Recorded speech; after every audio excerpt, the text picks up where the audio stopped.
Estamos hoje aqui para mais um Debates Virtuais com o professor Thiago Bastos para falar da dissertação dele sobre as formas federativas na Argentina, no México e no Brasil. O Thiago é professor de Direito Constitucional da UFRJ e professor da Unicarioca também. É meu amigo querido aí de mais de 10 anos, de tempos de UF. É tanta coisa que eu não vou ficar enumerando aí, porque não cabe. Mas a primeira pergunta que a gente sempre faz é como que você passa de aluno a professor. E aí nisso a gente acaba entrevendo também esses debates que a gente vem fazendo para além do debates virtuais. Ok. Primeiro eu queria agradecer a oportunidade, o convite da Unicarioca e também aproveitar para parabenizar o Siddhartha, que começou agora como professor efetivo da cadeira constitucional da FRJ. Como ele falou, eu conheço ele há muito tempo e eu sei que a trajetória acadêmica dele sempre foi focada para ser professor, então fica aqui o parabéns e a observação. Essa pergunta de como você se deixa de ser professor e se tornar aluno é meio capciosa, porque professor que é professor sempre é, de certa forma, um pouco aluno ainda. Acho que se ele deixa de ser professor, de certa forma, ele acaba se perdendo na carreira. Até porque dentro de sala de aula sempre rola uma troca muito grande com o aluno, o professor, e faz parte de... O professor está sempre aprendendo, estudando para aprimorar cada vez mais e melhorando nas falhas que tem para aprimorar realmente a área acadêmica, como profissional, pesquisa e por aí vai. Mas eu queria, assim, na verdade, ter uma história mais bonita e comovente para dizer que fui de aluno a professor, mas não é bem assim. Minha trajetória acadêmica e profissional, de como eu virei professor, foi meio que por acidente. E quando eu digo por acidente, não é quero nem menosprezar minha trajetória ou a carreira, porque amo e, de fato, eu quero fazer isso pro resto da minha vida. Mas porque, quando eu entrei na UF, eu nunca pensei em seguir como professor e sempre fui alternando de carreiras, coisas de aluno de graduação de direito normal. Entrei achando que queria ser advogado, conheci direito penal, achei que ia fazer defensoria, queria ser alguma coisa do lado como criminal, depois desisti. Entrei em contato com o Val em Direito Internacional, achei que queria ser advogado internacionalista e fui pingando de uma área para outra, depois quis concurso público, AGU, Procuradoria, Magistratura. Sempre fui alternando de um lado para o outro e nunca tive algo específico. Sempre foi bem tumultuoso para mim, de certa forma, saber o que eu ia exercer depois que tivesse me formado. E sempre tive contato na graduação muito cedo com duas amigas que, por acaso, também são professoras aqui da Unicarioca, que é a Lília Cazorla e a Alessandra Dali. E as duas sempre foram muito mais direcionadas para academia, para pesquisa, desde cedo. E sempre acabei me espelhando um pouco e olhando e indo junto. A Lilian sempre foi monitora, a Alessandra sempre foi monitora, e eu sempre tive vontade de ser monitor de constitucional, mas ia deixando mais para o final da faculdade por atribulações, cursos e não ter condições de parar e focar. E até que, quando estava para o 7º, 8º período, eu resolvi fazer a monitoria, concurso. Passei, inclusive fui seu monitor de constitucional, sendo que você era monitor do Gustavo. Aí eu te roubei. Foi. Eu falei, não, Gustavo, você não pode ficar com dois não, que é muito injusto. O Thiago é meu amigo, eu quero trabalhar com ele. Foi. E dentro da monitoria, você começou a me instigar para trazer casos concretos, trabalhar em sala de aula. Depois acabei indo para o mestrado, mas ainda sem saber que eu queria ser realmente professor. Fui porque gostava de estudar, queria pesquisar coisas e... Enquanto eu estaria em tese, entre aspas, estudando, para de repente concurso, mas a docência nunca foi uma opção, nunca foi uma primeira opção na minha vida. E terminei o mestrado, surgiu a oportunidade de fazer concurso de professor, até efetivo em Governador Valadares, comecei a estudar, não passei, e assim que voltei, eu me dei um tempo para descansar, porque já tinha defendido a monografia da dissertação, estava bem cansado mentalmente. Abri o concurso para a residência da Procuradoria-Geral do Estado do Rio. Comecei a estudar. E lá são 3 matérias: administrativo, constitucional e processo civil. Sendo que eu já tinha estudado bem tributário para o concurso de Valadares. Não passei na Procuradoria, mas é por que eu estou contando isso? Porque às vezes a vida vai te levando para caminhos que você não sabe. Terminou o concurso da PGE, uma semana depois abriu o concurso da FRJ, professor substituto de ADM e constitucional. Fui me inscrever, peguei a ementa, era tudo de constitucional, tudo de administrativo. Pensei, vai ter 1 mês, 2 meses para estudar, tá tranquilo. Quando eu olho a data, o concurso, sei lá, foi a inscrição dia 5, a prova dia 9. Ou seja, tinham 4 dias para estudar. Só que eu já tinha estudado quase tudo antes, com tributário, com ADM constitucional, então eu já tinha material separado, fichas, então foi mais fácil. Fiz concurso, acabou que eu passei em primeiro lugar e comecei realmente como professor na Faculdade de Direito da FRJ e fiquei extremamente encantado já na primeira semana que percebi que realmente era aquilo que eu queria para a vida. Então, o que pode acontecer, às vezes você pode ser um professor em potencial, só que você não sabe, e você realmente tem que ir para a sala de aula para saber se é aquilo que você quer ou não. Porque eu conheço muitos amigos que às vezes são um pouco frustrados em relação ao direito, advogam, mas não gostam, mas de repente a vocação pode ser algo relacionado à docência ou pesquisa. E eu realmente só descobri isso quando entrei em sala de aula, e eu tenho o maior orgulho do mundo de dizer que a minha primeira experiência como professor foi na FRJ, assumindo uma turma de administrativo. Peguei a turma com um mês de atraso, porque demorou a contratação a sair, e conseguimos fechar a matéria inteira, e a relação que você cria com o aluno é incrível. Então, assim, eu acho que a minha trajetória foi meio tortuosa, nunca foi algo que eu quis desde o início, mas acabou acontecendo. A vida realmente foi me levando. Mas às vezes é importante a gente estar aberto, né, para descobrir outras paixões. Então, a monitoria não deixa de ser uma iniciação à docência. Sim. Como a gente é mais ou menos da mesma geração, a gente teve essa coisa de, ao entrar em contato com a monitoria, eu também, quando eu entrei na faculdade, eu não tinha, meu Deus, vou ser professor. Nunca tinha pensado. Mas quando eu entrei em contato com a monitoria, eu me apaixonei, eu falei, é isso que eu quero para a minha vida. E eu acho que você foi construindo a coisa de forma coerente, né? A monitoria, o concurso para substituto, que eu acho que muitas vezes quem está começando não tem noção dessa importância, né, da atividade de monitoria, da prova para substituto, que aquelas pessoas vão te conhecendo, vão abrindo outras portas, e acho que é algo importante. Outro ponto que a gente tem em comum é o mestrado em Direito Constitucional na UF, que tem uma linha em América Latina e em Direito Comparado. Sim. E esse é um ponto que eu acho que está bastante presente na sua pesquisa, porque era algo raro até recentemente você ter estudos de direito comparado, especialmente em países da América Latina. Sua dissertação é fruto especificamente disso, porque você trabalha uma comparação entre o modelo de Estado federativo mexicano, argentino e o brasileiro, também norte-americano. Sim. Mas aqui acho que é interessante a gente focar nessa comparação com o México e com a Argentina. Eu queria te ouvir falar, antes disso, um pouquinho dos desafios de fazer direito comparado na América Latina. Tipo, o que você buscou para fazer um direito comparado com uma metodologia mais consistente? Porque eu vi que você pegou as constituições, fez quadros comparativos, e foi fácil, foi difícil achar material, como é que foi? Olha, trabalhar com direito comparado ele já é difícil, porque quando você mexe com direito comparado, tem uma regra que seria a regra dos 3 Cs, que é, primeiro você conhece, depois você compreende e somente então você pode propiciar comparar. E quando você pega, às vezes, direito comparado, vê que pessoas que afirmam que trabalham com direito comparado, na verdade, elas nem passam pelo conhecer, compreender, elas fazem o que a gente chama de direito justaposto. Pegar um texto constitucional da Argentina, comparar com o mexicano, comparar com o brasileiro, dizer, olha, os artigos dizem isso e acabei, comparei. E quando você abre manuais, tem muito isso. Direito comparado, e começa a dizer na Alemanha, no Brasil, na Argentina, e vai enumerando o número de países. Só que, na verdade, não está de fato comparando. Porque a pessoa sequer conseguiu conhecer para compreender e somente então comparar. O Mark Ancel, que mexe muito com a questão de métodos para direito comparado, ele diz que fazer direito comparado é muito difícil. Porque se o próprio pesquisador ele não consegue conhecer de uma forma intensa e profunda o próprio ordenamento, imagine conhecer o ordenamento externo. E para conhecer um ordenamento externo, você tem que ir com o olhar externo. Você não pode ir com doutrina brasileira que fale sobre a Argentina, doutrina brasileira que fale sobre o México. Então, eu tive a dificuldade de ir, de fato, em doutrina mexicana, em doutrina argentina, que falasse sobre os problemas argentinos e que falassem sobre os problemas mexicanos. E o grande problema a dificuldade se para fazer um direito comparado já é difícil, imagina quando você fala com a América Latina, que é como você bem mencionou, não tem tradição de olhar, compreender e pesquisar a América Latina. E eu acho isso, no contexto brasileiro, muito complicado. Por que seria complicado?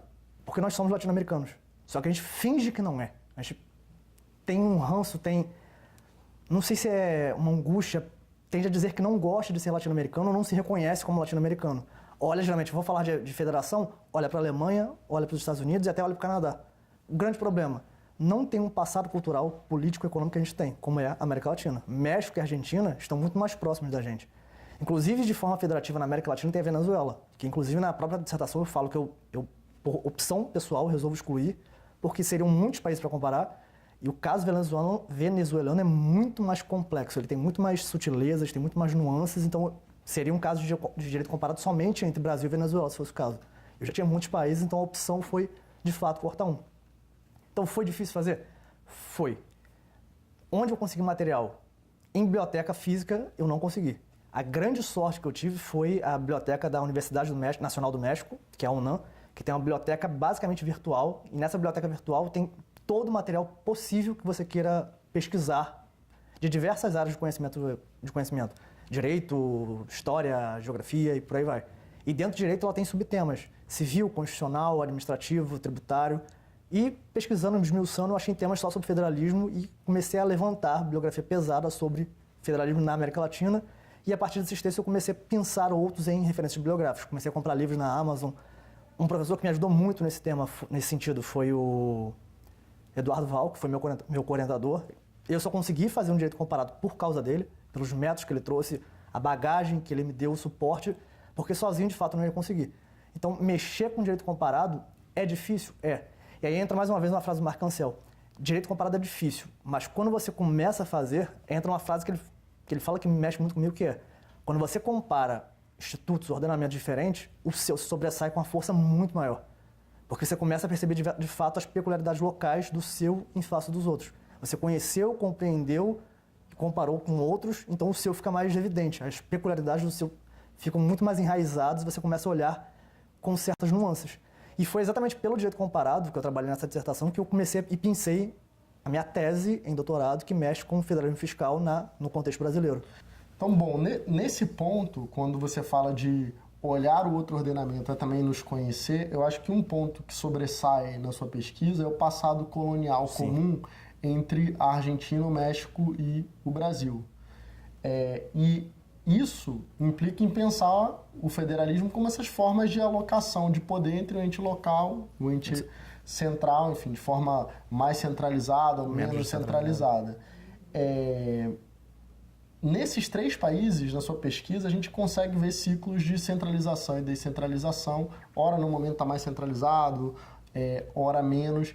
Eu queria que você falasse um pouco desse passado colonial comum, porque você chega a trabalhar o Instituto dos Cabildos Abertos, do poder local das câmaras aqui no Brasil, o que é semelhante, o que é diferente, e também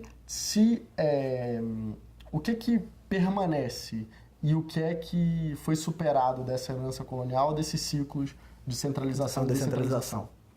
Em relação a essa pergunta, que é bastante interessante, eu acho bem também curioso ressaltar o seguinte: quando eu pego na dissertação, eu quis entender de fato como evolui a forma federativa. E quando eu entrei para o programa de mestrado da pós-graduação de Direito da Constitucional da UF, eu ia fazer entre Brasil e Estados Unidos. E foi exatamente o Val que me orientou que, olha, por que você não olha para a América Latina? E deu aquele estalo de nunca cogitei olhar para a América Latina. E aí resolvi também pesquisar dentro da América Latina, tendo os Estados Unidos como parâmetro, um pano de fundo. Tanto que se eu pego a dissertação, eu começo com parte teórica do que é federalismo, Estados Unidos como pano de fundo, já que ele é o principal, é referência. E quando eu digo referência, não é cópia, é referência, é o primeiro modelo. Então você tem que olhar para o primeiro modelo. E depois eu começo a pensar os modelos latino-americanos. E eu tive o mesmo cuidado que eu tive com o Brasil, México e Argentina, eu tive com os Estados Unidos, que é começar no período colonial e desenvolvendo ao longo dessas evoluções de colônia, Estado independente, aí vem república, império, forma federativa, como ela foi se sedimentando. E o que é bastante interessante esses 4 modelos, comparando no caso Brasil, Argentina, México e Estados Unidos, têm um passado em comum que é colonial.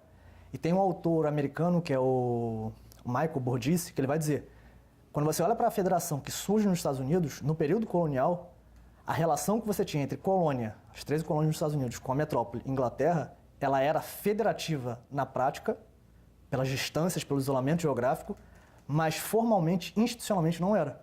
E esse fenômeno acontece no México, na Argentina e no Brasil. Você tem um oceano dividindo a Europa da América. Então não tem como esperar 2, 3 meses para uma decisão vir do rei e chegar na colônia. Então a própria colônia, o próprio poder local começou a se organizar. E qual vai ser a grande diferença entre os modelos latino-americanos e os Estados Unidos? Os Estados Unidos sempre foram 13 colônias. Então a lógica sempre foi mais um viés que hoje tem lá, que é o estadual. Eles não olham muito para o município. México, Argentina e Brasil não. Aqui você começa de fato a nível local, que era em torno do quê? Dos cabildos na México e Argentina e as câmaras coloniais no Brasil, que eram centros locais de localidade de poder, onde as oligarquias começaram a se fazer influente para tomar decisões ao arrepio, muitas vezes, da vontade do rei. Tanto que o Raimundo Faoro e o próprio Vitor Nunes Leal vão mencionar que, em inúmeras vezes, o rei chancelava aquilo que a oligarquia fazia, a Câmara Colonial, no caso brasileiro, para dizer, vocês estão fazendo porque eu estou dando autorização, para tentar manter uma certa relação de poder e lembrar, olha, quem manda sou eu, você só faz porque eu permito.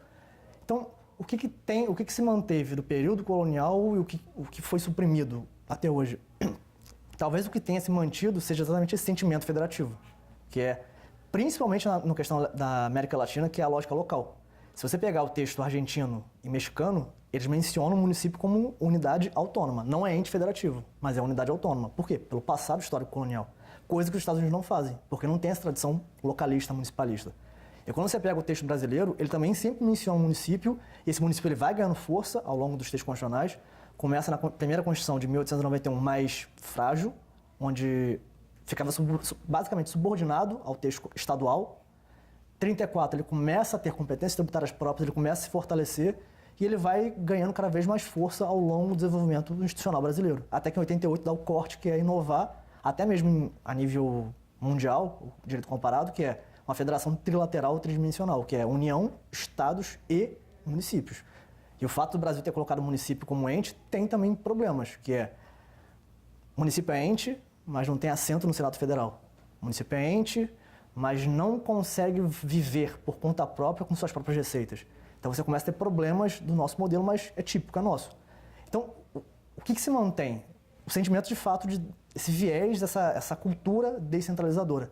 E essa cultura, o que eu achei bastante interessante quando eu comparei os três modelos no contexto latino-americano, é que aqui no Brasil, sempre quando eu estudei em graduação ou leitura clássica, sempre tentavam mencionar como se o federalismo tivesse acontecido por acaso, como se fosse Rui Barbosa admirava muito a forma federativa, copiou dos Estados Unidos, trouxe para cá e é por isso que não dá certo.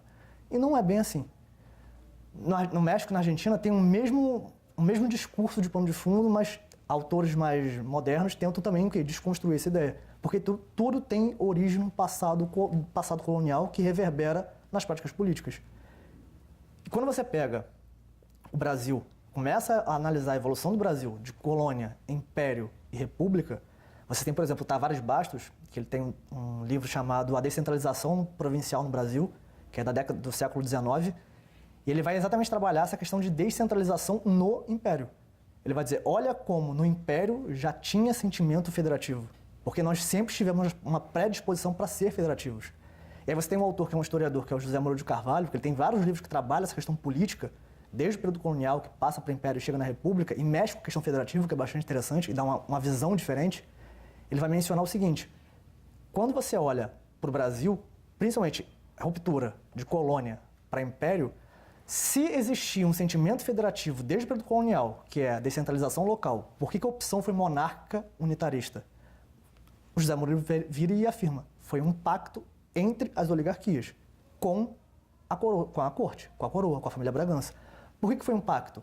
Porque a nossa independência foi tardia, porque a gente teve a corte que veio para cá em 1808. Quando a corte chega, ela muda a estrutura dinâmica política interna, algo que não aconteceu na América Hispânica.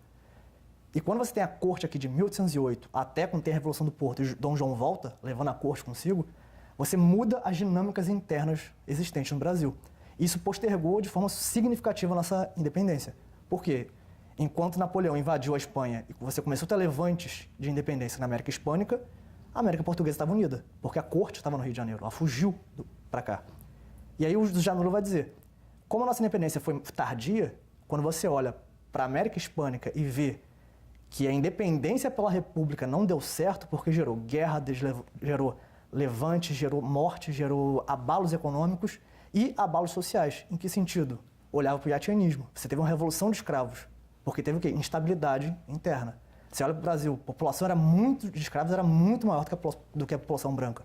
Então, se você adotar uma forma que propiciasse que as oligarquias começassem a disputar poder político interno, a probabilidade de o império fragmentar, se fosse uma república, a colônia que estaria se tornando independente se fragmentar em pequenas republiquetas, seria imenso.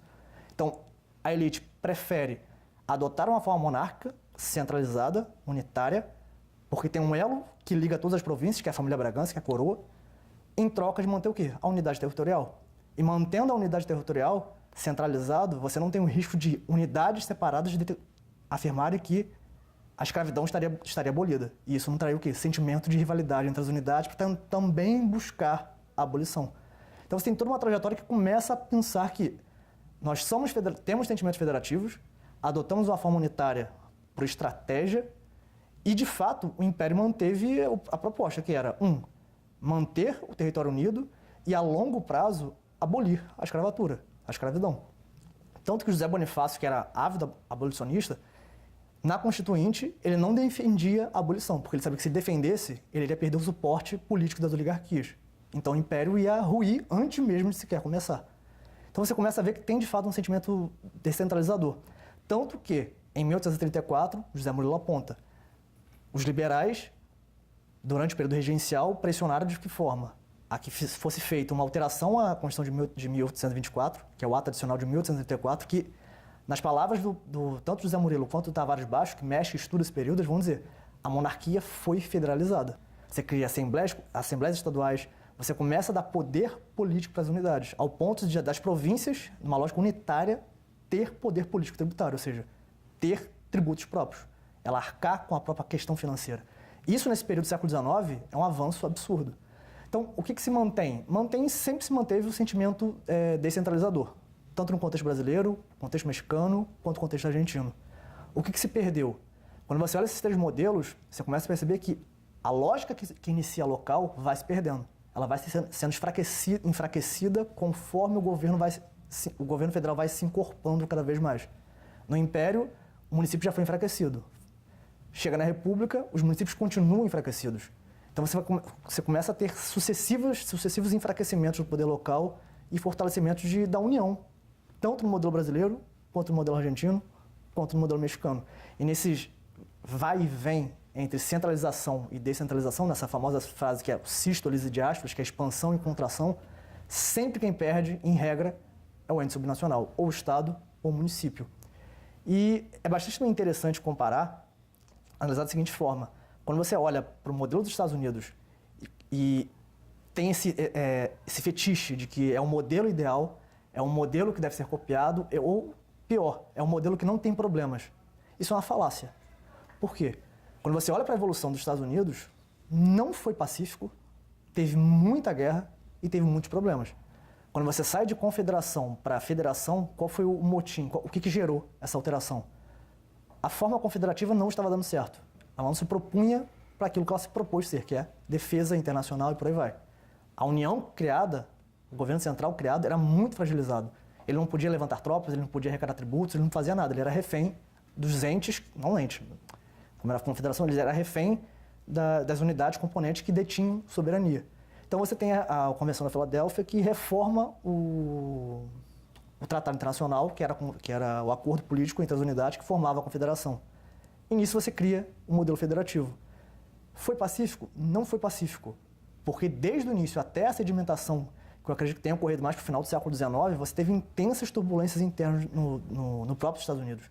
Você pega, já no início da vivência constitucional federativa dos Estados Unidos, o caso do McCulloch versus Maryland, que é disputa federativa interna, onde a Suprema Corte teve que intervir para dizer que, olha, existe poder implícito. Para fortalecer quem? Para permitir que o governo federal criasse um banco, porque o estado de Maryland queria tributar os bancos federais. Não pode, isso viola pacto federativo. Depois você tem 1861, Guerra de Secessão, que quase fragmentou os Estados Unidos.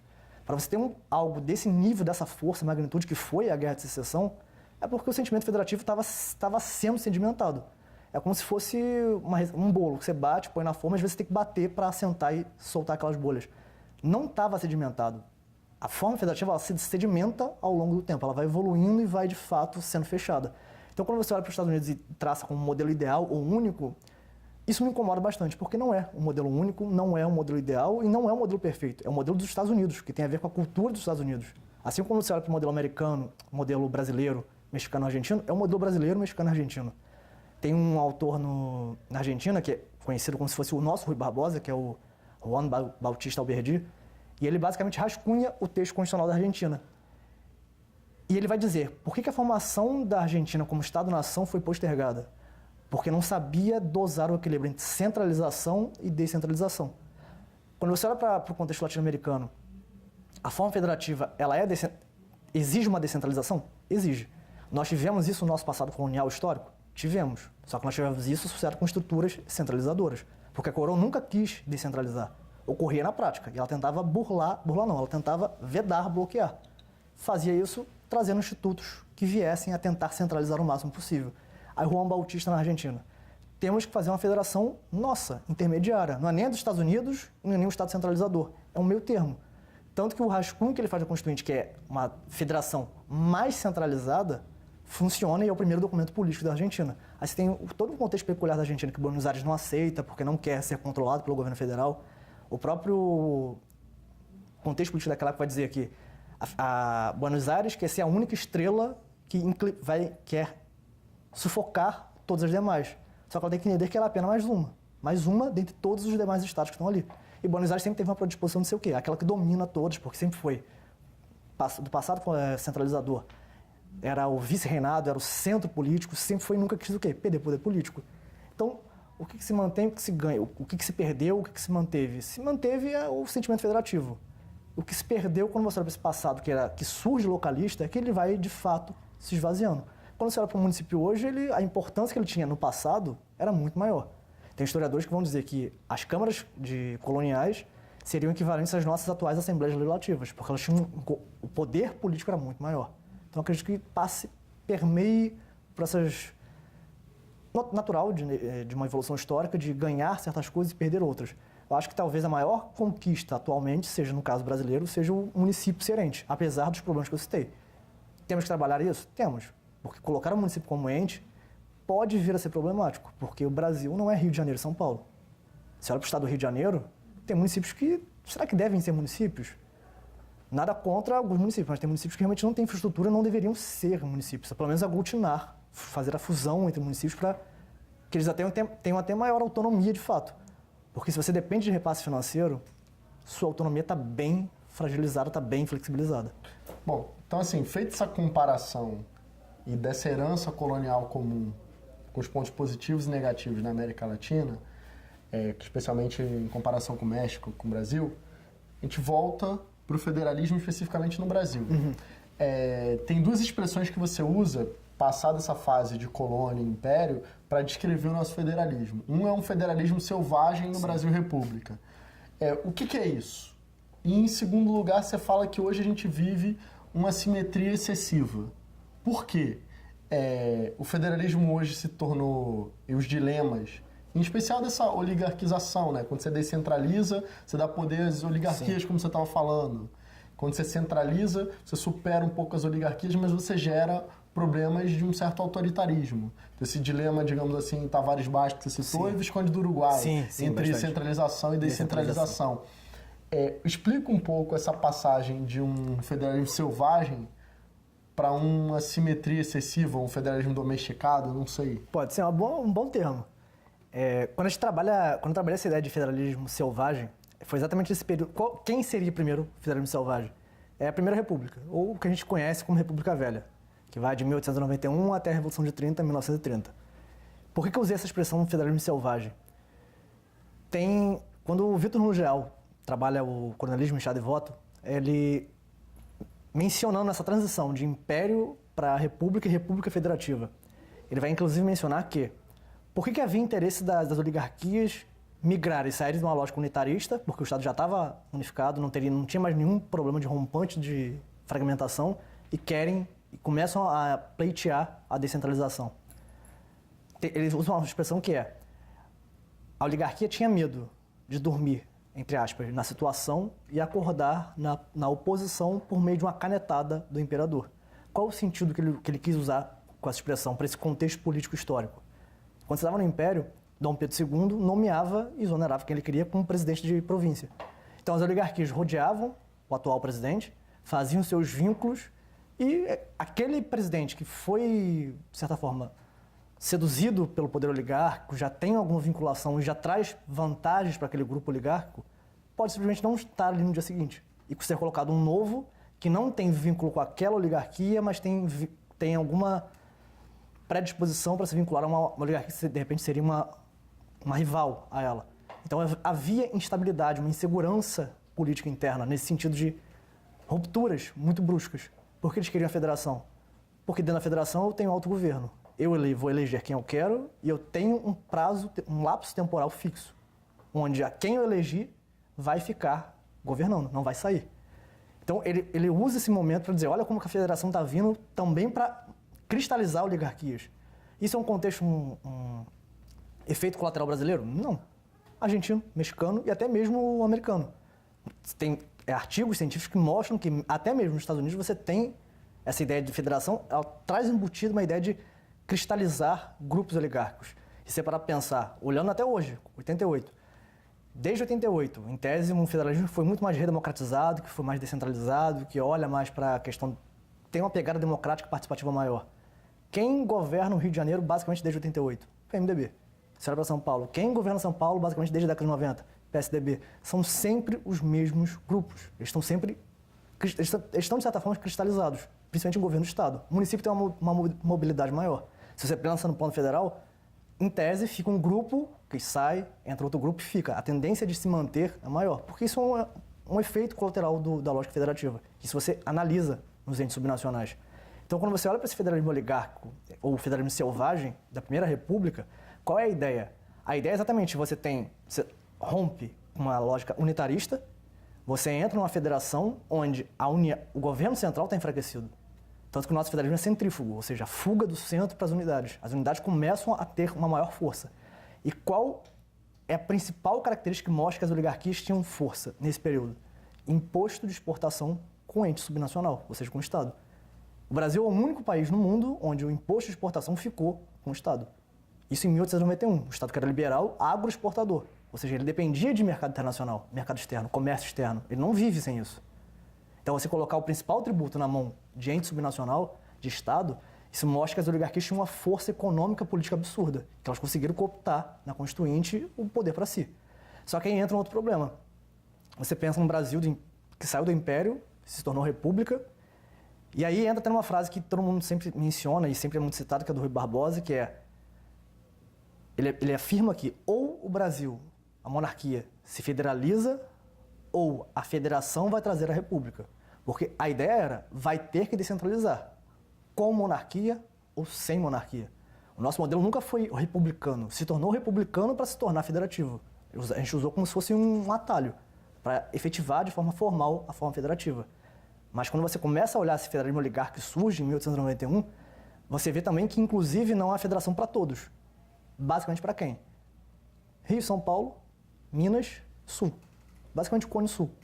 Por quê? Se você olha para o Império, que se tornou república, não tem mercado interno, não tem infraestrutura, você não tem como funcionar com base nos principais tributos que eram o quê? De mercado internacional. Quem consegue viver nesse período? Principalmente Minas, São Paulo, tanto que surgiu a República do Café com Leite, pacto entre os governadores e por aí vai, e o Sul, que tinha uma certa relevância e influência, e Rio de Janeiro, porque era a capital. Então você começa a ter uma disputa muito intensa e uma lógica muito selvagem mesmo entre a federação é pra gente e se os demais não conseguem, eu não tenho nada a ver com isso. Por que eu não tenho nada a ver com isso? Porque quando você olha para o texto constitucional, ele não se preocupa em distribuir, em instituir institutos que hoje nós temos, que é de transferências intergovernamentais. O que seria uma transferência intergovernamental? É você pegar um ente maior, que tem uma capacidade tributária maior, parte desse tributo que ele arrecada, distribuir com entes menores. Isso você ameniza desequilíbrios que são verticais, entre entes maiores e menores, e até mesmo desequilíbrios horizontais, entre entes de mesmo nível. Tanto que nesse período, se você olhar o texto constitucional para imposto de exportação, se tiver a curiosidade, a redação constitucional que tem hoje, 88, ele vai dizer imposto de exportação é para o exterior. Por que o Constituinte manteve isso até hoje? Porque em 1891, os estados que não tinham capacidade de exportar para conseguir tributo, dinheiro para funcionar, porque você não tem uma federação se você não tiver poder político financeiro, não adianta dizer que você tem autonomia se a sua autonomia não tiver o quê? Dinheiro próprio. Se eu dependo de transferência, eu dependo de outro, eu sou o que o Cleuson Nunes até usa um termo que é um ente que, na verdade, é uma autarquia, ou seja, indo lá para o direito administrativo, é uma autarquia federal, está subordinada, está vinculada a um ente maior que seria a União. E nesse período, o que os estados começaram a fazer para conseguir dinheiro? Tributar internamente com imposto de exportação. Saiu do meu território para outro estado, imposto de exportação, está saindo.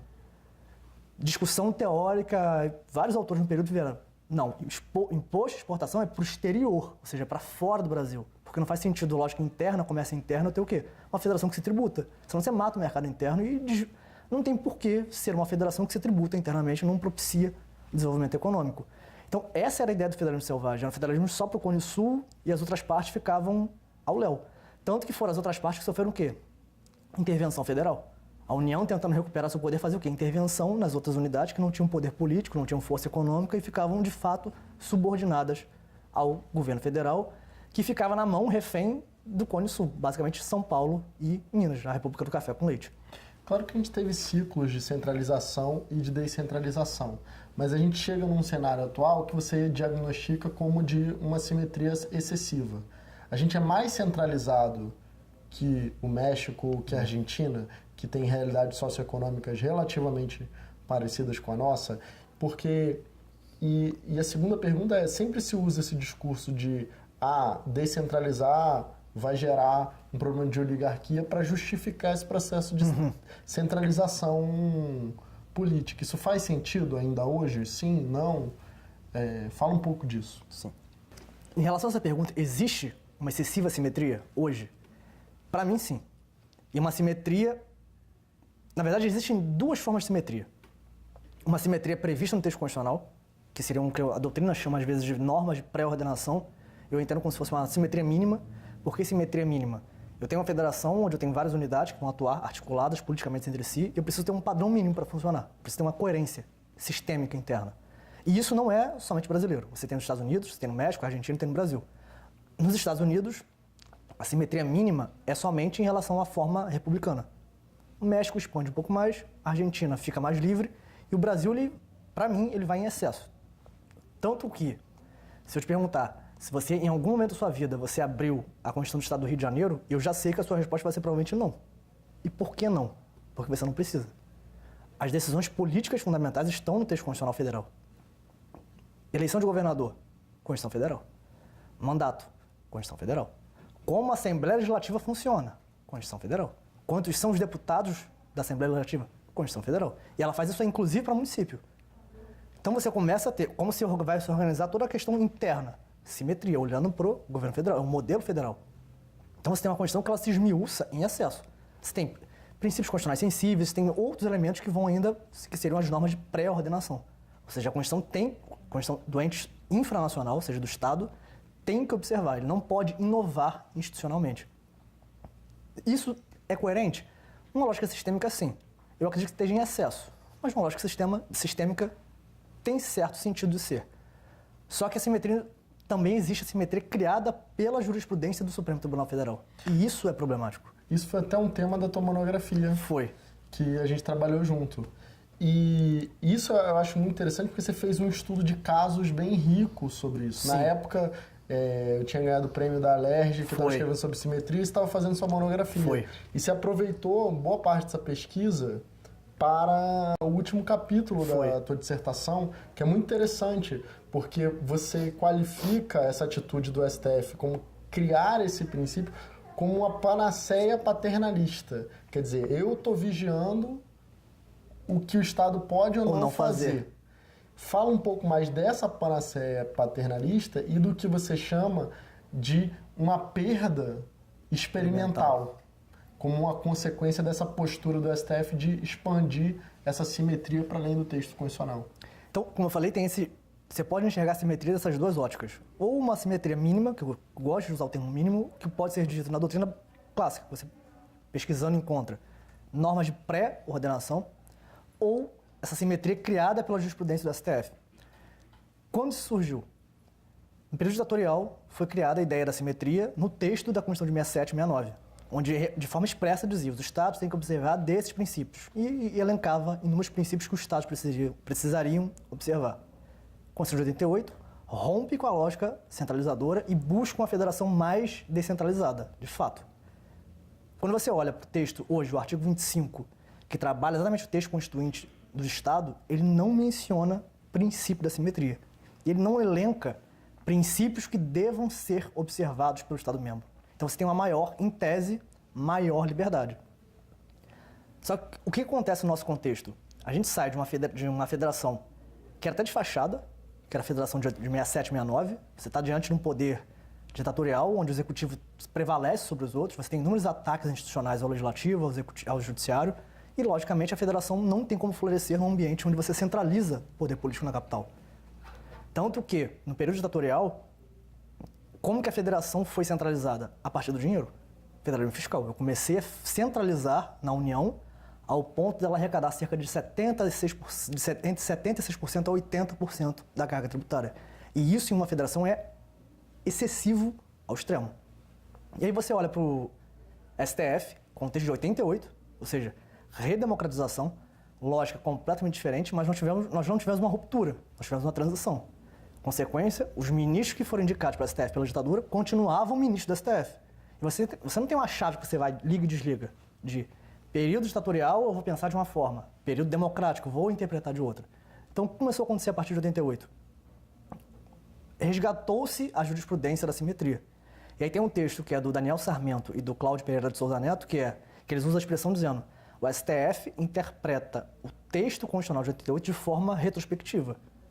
Por quê? Porque eles buscam o fundamento da simetria em jurisprudência que era da Constituição de 67 e 69, para um texto da Constitucional de 88 que não fala mais nisso. E o primeiro julgado que foi... Essa é a expressão do Barbosa Moreira. Barbosa Moreira? Interpretação retrospectiva. Você lê o novo à luz do antigo. À luz do antigo. É. E você vê no... Quando você vai um dos primeiros julgados que mexeram com essa questão de começou a se debater federação a partir de 88, que é a medida cautelar 216, a DIN, onde o relator, que era o ex-ministro Tasso Borja, ele chega e diz... Ele prepara um voto onde se questionava a atuação de um Estado-membro em processo legislativo. E ele dá o voto dizendo, não tem processo, não tem mais simetria, porque está num novo contexto. E voltou até de forma simples. E o plenário começou a rebater. E ele pediu vista dizendo, olha, eu vou reformular meu voto, porque eu não achei que era preciso dizer que a gente não tinha que interpretar a simetria. Porque o texto não fala mais de simetria. Ele não impõe mais a simetria. E aí ele volta com o voto, e aí ele puxa dizendo, olha, a federação é algo plural, não existe modelo federativo padrão. Você tem modelos. Cada modelo é um só. E o nosso novo modelo, a partir de 88, não prevê mais essa restrição que não é compatível com a lógica descentralizadora. Só que ele foi o voto vencido. E voltou o quê? Retomou-se a jurisprudência de centralização a partir da jurisprudência do STF. E o que seria isso? A lógica da simetria que você tem hoje no STF é a Constituição já te traz norma de pré-ordenação e ainda que não tenha uma norma de pré-ordenação, você tem que observar o modelo federal. Ou seja, você não pode inovar. Ainda que a Constituição não diga de forma expressa que você tem que seguir um determinado modelo, te é vedado inovar nesse sentido, porque você tem que obedecer o modelo federal. Se o modelo federal não planejou, não pensou isso, você, Estado-membro, não pode fazer isso. E é por isso que eu chamo de panaceia paternalista. Por quê? Tem sentido o STF agir dessa forma? Quando você começa a buscar o fundamento, você até entende que sim, que eles vão alegar da seguinte forma. A federação está muito incipiente, e a tentativa é evitar que se desenvolvam modelos que acabem violando princípios republicanos, princípios da administração pública e por aí vai. Então, o que a gente faz? Evita que o Estado inove. O grande problema é, uma lógica federativa, se você tem um Supremo Tribunal Federal que deveria tutelar e resguardar a federação, mas que impede a federação de ser federação, você começa a ser paternalista. E quando você não deixa o Estado errar, você não avança em teoria federativa. É preciso que o Estado-membro erre. É preciso que você tenha, de fato, disputas, às vezes, políticas internas. E quando o STF veda, bloqueia institucionalmente, você tem uma perda muito grande. Então ele começa a ser o quê? Paternalista. Ele tem boas intenções, mas isso acaba se perdendo no caminho. A justificativa se perde. Porque ele começa a não deixar o Estado fazer nada e ele começa a sufocar de outra forma a federação. Então ela já é centralizada pela Constituição, em certos aspectos. Ela já tem normas de pré-ordenação, que é uma simetria mínima, e vem o Supremo Tribunal Federal e cria uma simetria jurisprudencial dizendo: se a Constituição não te restringe, eu vou te restringir. Porque você não pode fazer isso porque não tem no modelo federal. E eu acho que um dos impactos é essa perda na experimentação, né? De achar um modelo próprio e adequado àquela realidade local. Talvez, sei lá, o município de Governador Valadares não vai ter Sim. a mesma necessidade que o município do Rio de Janeiro, vão ter peculiaridades. O estado do Rio, diferente do estado da Bahia. Então, encontrar soluções próprias para o ente local. Mas o que eu acho interessante é que nesse final você não chega a propor que o princípio da simetria seja abolido. Tem propostas nesse sentido, o próprio Célio Borja tem um artigo interessante nesse sentido. E nesse ponto a gente está em bastante sintonia. Eu acho que dá para construir parâmetros para abrandar o rigor. Isso foi uma parte legal também da nossa pesquisa. Grau de participação na construção da norma, adequação à realidade local, se é uma emenda à Constituição Estadual, se tem uma diferença. É diferente de uma lei estadual. Então, acho que isso tudo a gente pode pensar uma outra forma de reler o princípio da simetria. Porque eu não sei, pelo seu próprio discurso você vê, e pela sua própria dissertação, que tem um desdobramento dessas competências da União de pré-ordenar o Estado. Então, isso é uma decorrência da própria lógica da Constituição. Mas também algo que seja razoável, não que seja uma simetria excessiva. Encontrar esse fiel da balança, né, entre centralização e descentralização é difícil. Do jeito que está, eu concordo com você que é excessivo e a gente pode propor alguns parâmetros. E assim, por fim, eu queria te perguntar se teve alguma questão que eu deixei de fazer que você gostaria que eu tivesse feito. Uma pergunta que poderia ser feita... Na verdade, não é nem uma pergunta, é mais um comentário geral. Recentemente, tendo uma PEC, que é de um parlamentar do PSDB, que me fugiu agora o nome, que busca o quê? Qual é o objetivo dessa PEC? Federalizar o ICMS e o ISS. Na verdade, ele propõe...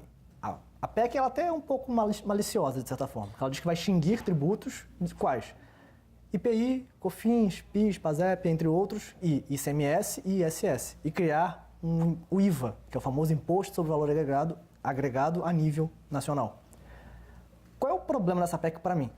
Quando você olha a carga tributária brasileira, mais de parte significativa do bolo tributário está no ICMS. Quem tem ICMS? Brasil. E mais uma vez, um modelo típico nosso, porque em nenhum país no mundo o ICMS, o que seria o IVA, que nós temos partilhado entre IPI, ICMS e ISS, existe no mundo, isso é nosso, brasileiro. E curiosidade, quando surgiu o ICMS? Ele surge na Primeira República como IVM, que era valor mobiliário, vira IVC, valor sobre consignações. E qual é a curiosidade? Quando você tem no IVC, que é na Constituição de 1934, você já tem um Brasil que está olhando para o mercado interno, interventor, substituição das importações, desenvolvimentista, etc. Então, o que você está tendo? Um inchaço, um aumento no mercado interno. Quem ficou com o principal tributo de novo? Estado. Porque a exportação já estava caindo, você está na crise econômica. Quem ficou com o principal tributo nesse período? Mais uma vez o Estado. Tradição nossa de botar o quê? O principal tributo nas mãos do Estado subnacional. Aí você olha para o ICMS hoje, que ao longo da sua evolução foi aumentando a sua base, que aí do IVC de 34 ele se torna ICM, na reforma tributária da década de 60, e até que a base é alargada e vira ICMS, com a inclusão de serviços, entre outros elementos na sua base tributária. Quem tem esse tributo? Estado membro. Quando você olha a carga tributária, ICMS arrecada mais do que imposto de renda. Quem tem ICMS, mais uma vez, Estado membro. Qual é a justificativa por trás para federalizar o ICMS? Tem guerra fiscal. Tem guerra fiscal? Tem guerra fiscal. O que seria guerra fiscal? Disputa entre estados para atrair investimento financeiro, diminuindo o tributo, a carga tributária. E passando de forma inconstitucional, porque deveria passar pelo CONFAS, mas não passa porque cada um dá de forma individual, quando deveria ser de forma coletiva. Então a proposta é, vamos federalizar, porque acaba com a guerra fiscal, e 2, simplifica o sistema tributário, porque você vai acabar com várias espécies e vai ficar tudo na mão da União. Problema, na mão da União. Ou seja, você vai fortalecer, mais uma vez, União Federal. Quando você olha para o modelo latino-americano, Argentina e México, a centralização que ocorreu da federação foi a partir do federalismo fiscal. Hoje, a União arrecada 80%, 90% da carga tributária. Ou seja, é muito. Os estados são reféns economicamente da União. O que vai acontecer no Brasil? Os estados já são, de certa forma, reféns, porque eles dependem de repasses.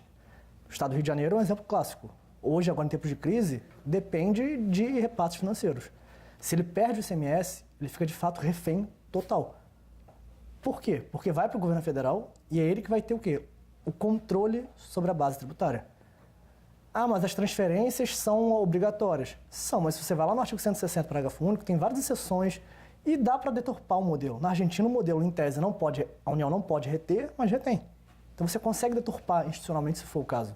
Então você começa a colocar o quê? Estado cada vez mais debaixo da tutela da União. Ou seja, ele é cada vez mais dependente da União. Qual, de repente, seria uma alternativa? Defendo o ICMS a nível estadual? Eu até acho que é um modelo interessante, só que ainda não se tentou efetivar de forma decente. Por que decente?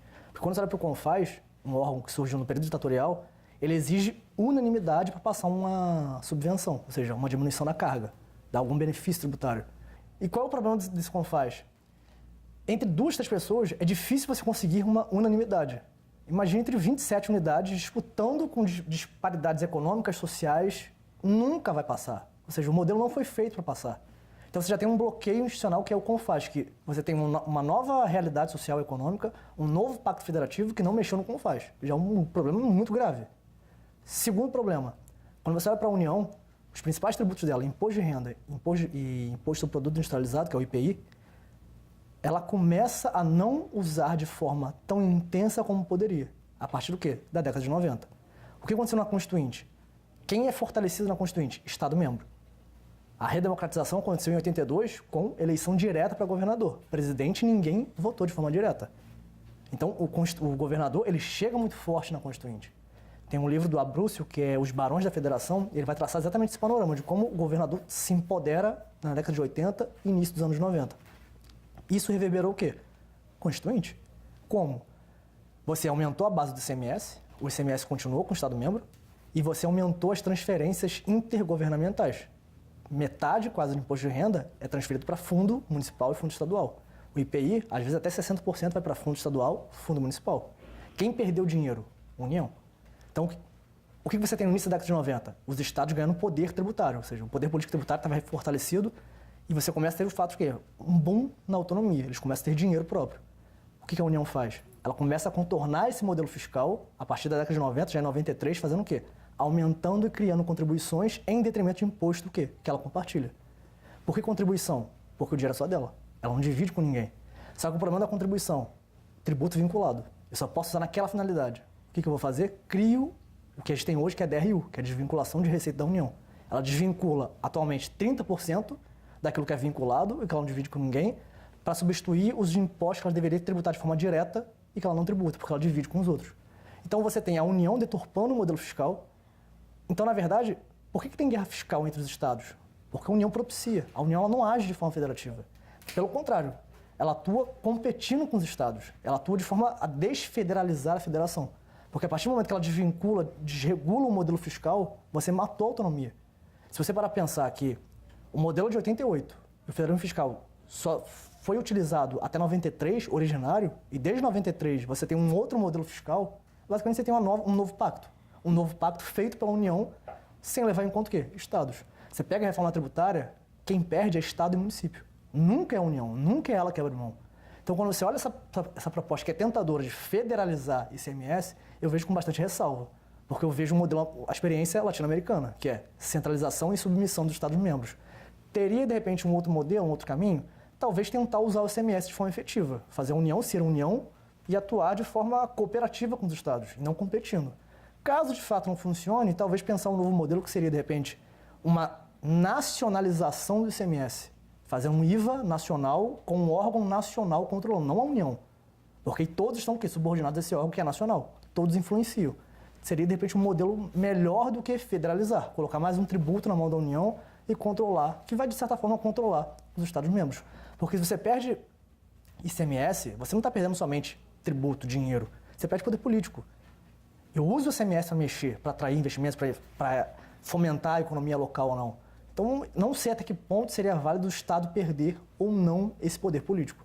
Então, acho que, de repente, essa PEC, que tem, se você jogar no Congresso Nacional, busca por PECs, tem inúmeras que trabalham nessa ideia sempre de federalizar ICMS. Nunca um modelo diferente. Nunca de tentar mexer na estrutura do CONFAZ. Você nunca tem propostas para solucionar de forma que todos saiam ganhando, consigam sair vitoriosos. Mas sempre é, município perde, Estado perde, União ganha. Reformas tributárias desde 93, extinguindo imposto de renda, a alíquota imposto de renda, que era dos estados, foi extinto. Por quê? Por que o Estado tem que perder isso? Você começa a ver que tem uma centralização tributária desde a década de 90 que se aproxima muito do modelo que tem na América Latina. Então, eu acho isso problemático para a lógica federativa de autonomia, onde a autonomia é o principal pilar e eu só consigo ter os demais elementos autônomos se eu tiver dinheiro, me parece complicado. Acho que seria por aí. Tiago, muito interessante. Foi um prazer debater com você no Debates hoje, virtuais. E convido a todos a ler a dissertação do Tiago pelo programa de pós-graduação em Direito Constitucional da Universidade Federal Fluminense, porque, além de um trabalho muito consistente, como vocês viram, interdisciplinar, multifacetado, com uma faceta histórica, direito comparado, com estudos de caso de jurisprudência, o Tiago já vem estudando o tema há bastante tempo. Enfim, fez uma monografia sobre simetria, fez a dissertação sobre o federalismo nessa perspectiva da América Latina e está fazendo agora o doutorado na UERJ, lá com o professor Gustavo da Gama, sobre o federalismo fiscal. Então, tenho certeza que vocês vão olhar o fenômeno de forma interdisciplinar e rica. Então, fica o convite de que o vídeo seja também um convite à leitura. Agradeço mais uma vez a oportunidade e agradeço de fato, acho que esse ambiente que a Unicarioca propicia do debate virtual é bastante interessante, porque é difícil você ter contato com o que pessoas realmente pesquisam, ela poder falar, ter esse espaço. Então, acho que é essencial. E, mais uma vez, obrigado pela oportunidade. Foi um prazer e defendendo a tese volta. Defendendo a tese, a gente volta. Você é da casa. Já é da casa. Obrigado. É isso.